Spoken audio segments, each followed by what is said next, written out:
Indian army পৰ্টাৰ্ছ recruitment 2025 য'ত আপোনালোকৰ 600কৈও অধিক ভেকেঞ্চি আছে। কোনো ধৰণৰ এক্সাম দিব নালাগে, কোনো ধৰণৰ আপোনালোকে ফিজিকেল দিব নালাগে। নমস্কাৰ বন্ধু-বান্ধৱীসকল, পুনৰবাৰ স্বাগতম জনাইছোঁ মোৰ ডিফেন্স মাইণ্ড ইউটিউব চেনেলটোলৈ। আজি আপোনালোকলৈ লৈ আহিছোঁ মই অন্য এটা বহুতেই ভাল খবৰ। জইন ইণ্ডিয়ান আৰ্মিৰ ফালৰ পৰা আপোনালোকলৈ মুকলি কৰা হৈছে অপেন ৰেলী, য'ত আছে 600কৈও অধিক ভেকেঞ্চি।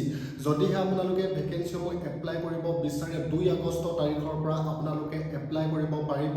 আৰু আপোনালোকে 2 আগষ্ট 2025 তাৰিখে যিটো হেডকোৱাৰ্টাৰ 117 ব্ৰিগেড মেইন গেট লেখাপানীৰ মিলিটাৰী ষ্টেচনত আপোনালোকে ৰিপৰ্ট কৰিব লাগিব ৰাতিপুৱা 4টা বজাৰ পৰা। এতিয়া আপোনালোকে যদি ভেকেঞ্চিসমূহ এপ্লাই কৰিবৰ কাৰণে ইচ্ছুক, তেনেহ'লে আপোনালোকে কি ধৰণৰ ডকুমেণ্টছ নিব লাগিব, কেতিয়াৰ পৰা আপোনালোকে যাব লাগিব, কেইটা বজাত উপস্থিত হ'ব লাগিব, আপোনালোকে কি বেনিফিট পাব, তাৰপাছত আপোনালোকৰ চেলাৰী কিমান হ'ব, সম্পূৰ্ণ তথ্য আপোনালোকক জনাই আছোঁ। কি ডকুমেণ্টছ নিব লাগিব আপোনালোকে মাত্ৰ ভিডিঅ'টি স্কিপ নকৰিব। আৰু যদিহে মোৰ চেনেললৈ নতুনকৈ আছে, মোৰ চেনেলটো আপোনালোকে ছাবস্ক্ৰাইব কৰি ল'ব। চ' বন্ধু-বান্ধৱীসকল, ভিডিঅ'টো আৰম্ভ কৰোঁ। বন্ধু-বান্ধৱীসকল, ইণ্ডিয়ান আৰ্মিৰ ফালৰ পৰা আপোনালোকলৈ মুকলি কৰা হৈছে পৰ্টাৰ্ছ ৰিক্ৰুটমেণ্ট 2025 600কৈও য'ত ভেকেঞ্চি আছে।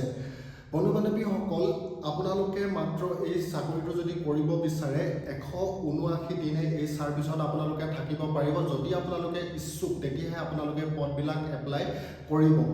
তাৰ পাছতে আপোনালোকে যদি পদবিলাক এপ্লাই কৰিব বিচাৰে, কোনো ধৰণৰ আপোনালোকে এক্সাম দিব নালাগে, কোনো ধৰণৰ আপোনালোকে ফিজিকেল দিব নালাগে।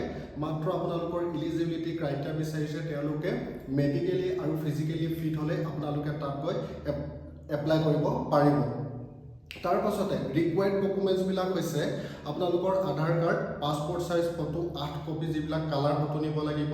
তাৰপাছত বাৰ্থ চাৰ্টিফিকেট নিব লাগিব, পুলিচ ভেৰিফিকেশ্যন নিব লাগিব। তাৰ লগতে আপোনালোকে এজ প্ৰুফ চাৰ্টিফিকেট নিব লাগিব, স্কুল লিভিং চাৰ্টিফিকেট লগত লৈ যাব লাগিব আপোনালোকে। সকলোবিলাক তথ্য মোৰ ভিডিঅ'ৰ ডেছক্ৰিপশ্যনতো লিংক দিয়া আছে, আপোনালোকে তাত ক্লিক কৰি সকলোবিলাক জানি ল'ব পাৰিব। তাৰপাছত এজ লিমিটৰ ভিতৰত যদি চাওঁ, 18 পৰা 40 বছৰ বয়সলৈকে আপোনালোকে পদবিলাক এপ্লাই কৰিব পাৰিব। তেওঁলোকে যিটো বেনিফিট দিছে, বেনিফিট মানে আপোনালোকে এজ যিটো আপোনালোকৰ চেলাৰী পাব, যেতিয়ালৈকে চেলাৰী পাব তাৰপিছত সকলোবিলাক যিমান ফেচিলিটি থাকিব আপোনালোকে ছাৰ্ভিচত থকালৈকেহে পাব। 179 দিন চাকৰি কৰিব লাগিব, তাৰপাছত আপোনালোকৰ কোনো ধৰণৰ ফেচিলিটি বা আপোনালোকৰ চেলাৰী সকলোবিলাক তেওঁলোকৰ ফালৰ পৰা বন্ধ কৰি দিয়া হ'ব বুলি তেওঁলোকে উল্লেখ কৰিছে। এতিয়া জানো আহক এই পদবিলাক এপ্লাই কেনেধৰণে কৰিব।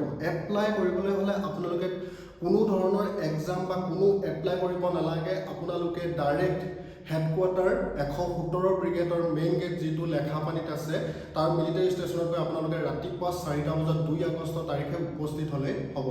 চ' বন্ধু-বান্ধৱীসকল, ভিডিঅ'টি আজি ইমানেই। ভিডিঅ'টি যদি ভাল লাগে আপোনালোকে লাইক, কমেণ্ট, শ্বেয়াৰ কৰিবলৈ নাপাহৰিব। আৰু যদি মোৰ চেনেললৈ নতুনকৈ আছে, মোৰ চেনেলটো এবাৰ ছাবস্ক্ৰাইব কৰি দিব। চ' বন্ধু-বান্ধৱীসকল, জয় হিন্দ।